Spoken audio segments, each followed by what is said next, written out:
Hello guys, welcome back to the channel. So tonight's caller is 36 years old, divorced, and has a 10-year-old son. She says she's looking for commitment, stability, and ultimately marriage. According to her, she brings real value into a relationship, from cooking and mindset to effort and doing her part, but feels like she's not getting that same energy in return. But once Kevin starts digging deeper into her past marriage, divorce, and the decisions she made along the way, the whole conversation takes a different turn. The conversation stopped being just about feelings and relationship fantasies and became a serious discussion about logic, responsibility, and real-life consequences.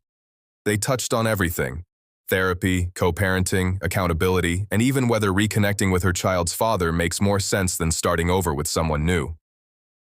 Kevin didn't hold back, and honestly, no stone was left unturned in this conversation. Hello. How are you? I'm good. How are you? Hold on, let me turn my TV down so I can hear you. Okay. That would be wise. Yeah. All right. What do you got for me?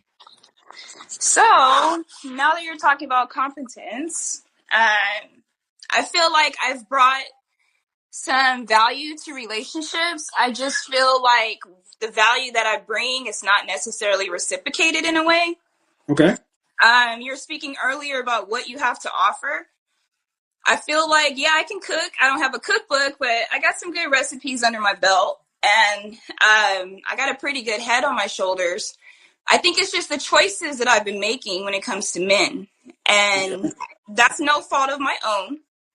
I can't blame men for the choices that I've made. So just to kind of, that's where I'm at right now. I'm single. How old are you? How old are you? I'm 36. Okay.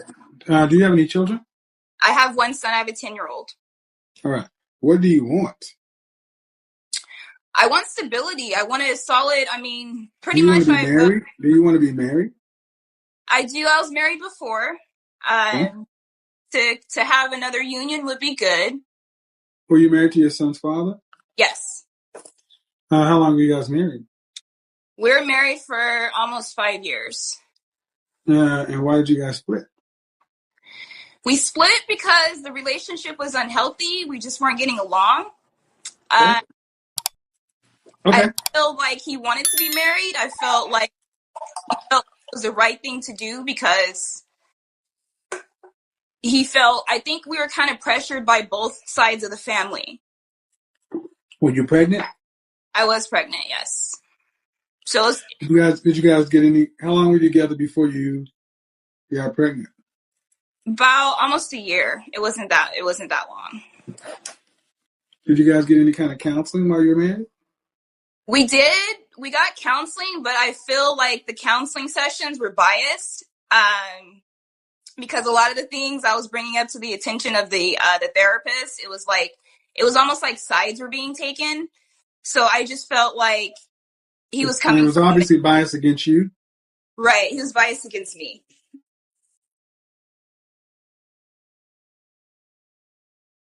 You know that's not accurate. Yeah. Therapists key in on the most problematic of the two and go there first. But if I had $1 for every time a woman tells me that they went into therapy and felt like the therapist was biased, I'd have a whole lot of dollars. Right. What would the therapist have to gain from being biased? He has really nothing to gain. He's getting paid either way. So Right. He's getting paid. But that's what you said. You felt like the therapy was biased, so there was a justification to end therapy sooner or not listen. That's what I was feeling at the time, but now that I've matured and then I look at the perspective of it, like you're saying, it doesn't necessarily... One thing I wanted to ask you, I don't know if you realize how many times you said, I feel. I'm going to say something that's going to be tough. You need to prepare for it. You're a middle-aged woman. I'm tired of hearing middle-aged women talk about how you feel all the time. You need to grow up and think. And the world has allowed women to be in their emotions, which are mutable and always changing. Mm-hmm. Go back to therapist. I feel like he was being biased. But what do you think? Do you think he was just keying in on the most problematic area and doing triage? Saying as though he had no money to gain, no dog in the fight. What do you think? I think he was taking the facts at hand and he was basing his assessments and the therapy that he was offering on what was on the table, not on the emotional aspect, but the facts. So, if you'd have thought that way then, what would have likely happened? I think I would have processed the therapy a little bit differently, maybe use those tools to repair the marriage.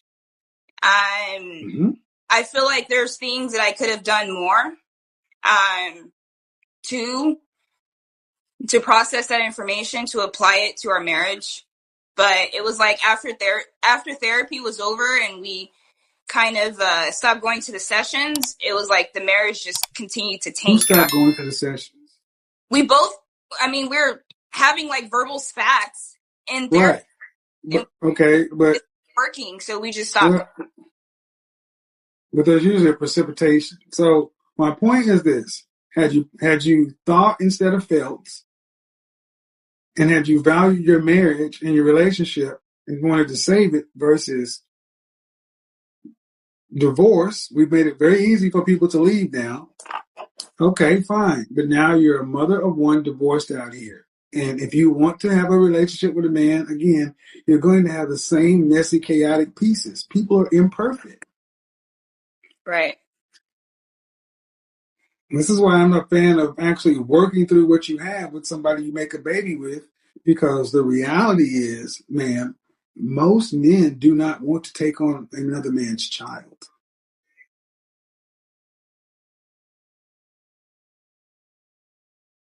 Did you know that? I'm starting to get that a lot more. I'm starting to really understand that. The last relationship I was in, he kind of made that very apparent, very clear, So where's your and child's even though father? in my head. Where's your child's father? Pardon me? Where's your Where child's is he? father? Ex-husband. Oh, he's very active in my child's life. He lives 10 minutes from me, and I see him Is every he single remarried? day. Pardon me? Is he remarried? No. When are you going to go apologize to him? I don't know. I got a wild idea. This is going to be kind of crazy. You know the man you decided to lay down and create a life with that you see every day? Why don't you go back and live with him and work it out? Instead of trying to do this shit over and over again with new guys who ain't going to marry you. And they got nothing invested in your son. How about that? He lives with his parents, so I don't want to move to his parents' house, but Okay. Well, ma'am, you picked it. I did. I'm not bashing him or So anything. instead of he moved to his parents, there's no due respect. Were you guys living in a house together when you were married? We were, yes. All right. Is he having any kind of mental problems or anything like that right now? No. Mm-mm. Then he could move into your house with your son and put his family back together. I know it's crazy to think that the person you made a baby with would have more of an interest in making sure that your son and his son had the best outcome versus random guys coming through the house just to have interactions with you, knowing they don't want to stay for a long time. Just a thought. Just a thought. Especially since you can honestly say today, you didn't really give therapy an open shot. Mm-hmm. But it sounds to me that he's still reasonable enough with you to where he's co-parenting effectively. He is. Well, then what do you want? Do you want love, romance? Do you want a soulmate? Is that what you want?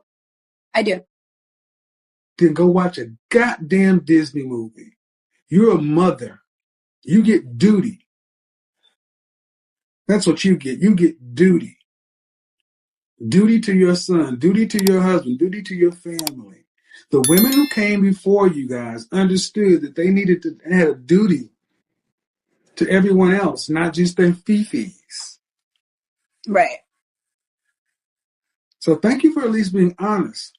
But man, Western romance and ideas like that are notions for girls, not women. Right. Because you're still young enough to where, been fortunate enough to where, regardless, he's not gone anywhere, you haven't gone anywhere. I'm always a big proponent of going back, especially with what we're about to start seeing now. I don't know what state do you live in? I'm in California. I'm in I'm gonna Los say you got to Angeles. be in California. You got to be in California. And what we're about to start seeing anyway. Just think about it. Think about it because your son is how old? 6? He's 10. 10. So he'll be out of the house in 8 years, and you'll be 44. Okay, 1 in 4 black women will marry. You've had yours already. Mm-hmm. If you don't remarry, what does the rest of life look like? A lot of traveling.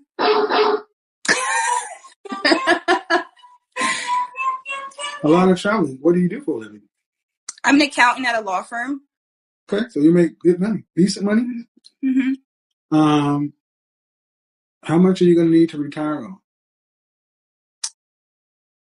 To withhold my expenses, probably at least $6,000 a month, to stay afloat, at least. So that's 72 a year. Mm-hmm. All right, 72 a year at 15 years, you're talking about a 1.5, 1.6. Yeah. Are you on track to make that? To stack that liquid? 1.6 liquid? I got a ways to go. Are I've you got a on ways to track? go. Are you on track? I was, No. no, You can't be. No. You're not on track to stack 1.6 liquid. No. no. See, at some point it does become a math equation. Mm-hmm. So either you decrease your standard of living and live the rest of your life and die alone,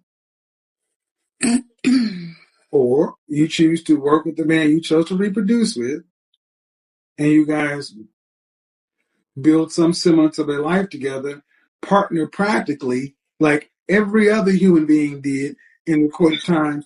I mean, there's love stories of when we're in an agrarian economy, people weren't in love. They had responsibilities. Why'd they have so many kids? Because they had to have people working. Right. These are first world issues, man. And my thing is, a lot of women are told, if you're not happy, you better be by yourself. I'm against that. I don't care about your happiness. I care about duty and respect. Mm-hmm. Did he at least respect you? There was parts where he did not, but for the most part, yes, he respected me. Yes. Well, ma'am, he married you after he found out you guys were pregnant? Uh-oh. 3 months after my son got here, we decided to get married. Yes. Right. So he married you. Okay, well, I think duty and respect matter more than love. Love comes later. And fortunately, he's still open and available to talk to you. I mean, I think you may look at this really differently if a year from now you looked up and he actually has a new wife. I think so. Well, then call him, apologize, and say, we need to talk. Novel concept. Novel concept. Hey, big head, we need to talk. You know that therapy stuff that we had when we was married? I kind of wasn't in the right headspace, and I look back and I probably could have done some things better. And I could have did this, I could have did that. You might just be amazed that he may say, you know what, I could have did some things better too. You know, I've been thinking maybe we should try this again. I think your son would like it. You ain't doing nothing else. Let's be real, you ain't doing nothing else. No, I'm not. Ain't nothing else coming. And so people can get mad at me all day long, say I'm not romantic, but anyway, just think about it. Think about it. have a glass of wine. You're an accountant. Get your abacus out and start calculating. You know how this works, Chica. Have a good one. Bye-bye. Thanks. Bye-bye. All right. Before you click off, hear me out for a second. This is one of those conversations people love to joke about, argue over in the comments, and treat like pure entertainment. But the sad part is, most people never actually apply it to their own lives. And that's exactly why so many stay stuck in the same place year after year, wondering why nothing ever changes. A lot of people watch videos like this and say things like, "Wow, he humbled her," or "She needed to hear that." But once the video ends, they go right back to the same habits, the same mindset, the same dating patterns, the same excuses, the same red flags, and the same bad decisions. Then a year later, they find themselves in the exact same emotional situation, asking, "Why does this always happen to me?" And here's the truth most people don't want to hear. A lot of times, it's not just bad luck.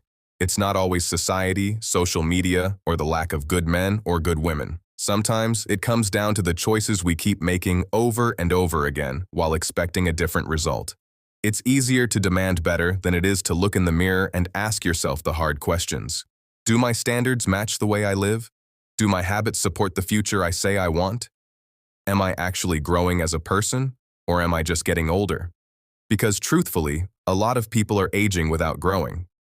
They have more experiences, but not more wisdom. If this message gave you something to think about, make sure you like this video, subscribe to the channel, and don't forget to support Kevin Samuels's legacy and content.